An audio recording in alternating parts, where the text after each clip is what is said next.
व्यवस्थापिका chapter जो हम लोग नागरिक शास्त्र कक्षा 7 का पढ़ रहे हैं, तो इसमें व्यवस्थापिका भारत देश की समझने के लिए हम लोग विद्यालय से तुलना करके समझेंगे। तो पहले विद्यालय को समझ लेते हैं पूरा। हमारे विद्यालय के बारे में अगर बात करें तो विद्यालय क्या है? कक्षाओं का, यानी हमारा जो स्कूल, कोई भी स्कूल कब बनता है? जब उसमें कक्षाएं होती हैं। तो हमारे स्कूल में क्या है? कक्षाएं। कक्षा 1 से लेकर 8 कक्षाओं से मिलकर स्कूल बन गया। और स्कूल क्या है अपने आप में? एक केंद्र। स्कूल एक ही है, कक्षाएं कितनी है? 8। तो विद्यालय हमारी कक्षाओं का समूह है जिसमें 1 से 8 कक्षाएं हैं और स्कूल हमारा एक है। ठीक इसी प्रकार भारत की तरफ अगर आ जाओ तो भारत क्या है? राज्यों का संघ। यानी इसमें भी कई जैसे कक्षाएं हैं, कई राज्य हैं, 28 राज्य, 9 केंद्र शासित राज्य। लेकिन देश क्या है? एक केंद्र। देश हमारा एक है, केंद्र। यानी जैसे स्कूल कक्षाओं का समूह है, ठीक उसी प्रकार भारत राज्यों का संघ है। स्कूल में कक्षाएं हैं और हमारा स्कूल है, राज्य में राज्य है और हमारा देश भारत। अब इसके आगे बढ़ते हैं। कक्षा की व्यवस्थाएं कौन देखेगा? ये कक्षाएं कहाँ चलेंगी?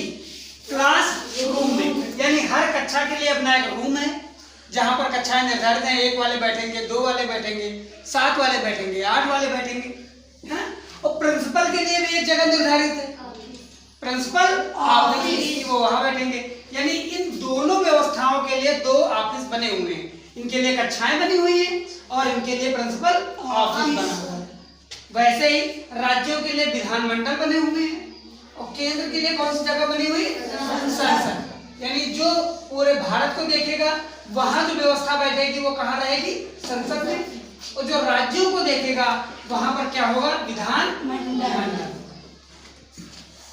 अब क्लासरूम में कौन होगा? कक्षाध्यापक। कक्षा 7 का कक्षाध्यापक कोई होगा, 8 का कोई होगा, 2 का कोई होगा, 5 का कोई होगा, अलग अलग कक्षाध्यापक होंगे। सब कक्षाध्यापकों की व्यवस्था को देखने के लिए प्रिंसिपल ऑफिस में कौन होगा? यानी कक्षाएं चला रहे होंगे अपनी कक्षा अध्यापक और पूरे स्कूल की व्यवस्था कौन देख रहा होगा? प्रधानाध्यापक। ठीक इसी प्रकार राज्यों में व्यवस्थाएं कौन चला रहा होगा? अलग अलग राज्यों में मुख्यमंत्री, उत्तर प्रदेश में कोई और, मध्य प्रदेश में कोई और। लेकिन देश कौन चला रहा होगा? प्रधानमंत्री। ठीक इसी प्रकार जैसे कक्षा अध्यापक अलग अलग हैं लेकिन प्रिंसिपल एक है, वैसे हर राज्य के मुख्यमंत्री अलग हैं और देश का प्रधानमंत्री एक होगा कोई, है ना, जो पूरे देशों को, पूरे राज्यों को देखेगा। अब शक्तियां कैसे बटी हुई? कक्षा अध्यापक के पास क्या शक्ति है? अपनी कक्षा संचालन, कि किस हिसाब से वो मॉनिटर चुनता है, किस हिसाब से वो जो है अपने कक्षा का अटेंडेंस पूरी करवाता है, क्या व्यवस्था वो संचालन की करता है, ये कक्षा अध्यापक की शक्ति है। लेकिन पूरे स्कूल के संचालन की शक्ति किसके पास होगी? प्रधानाध्यापक के पास। कि कौन किस कक्षा का कक्षा अध्यापक बने, है ना, किस प्रकार से अन्य विद्यालय कार्य का निर्धारण किया जाए, ये कौन देखेगा? प्रधानाध्यापक। लेकिन सिर्फ इतना ही काम नहीं है इन दोनों का। कक्षा अध्यापक और प्रधानाध्यापक मिलजुल कर भी कई व्यवस्थाएं एक साथ करेंगे।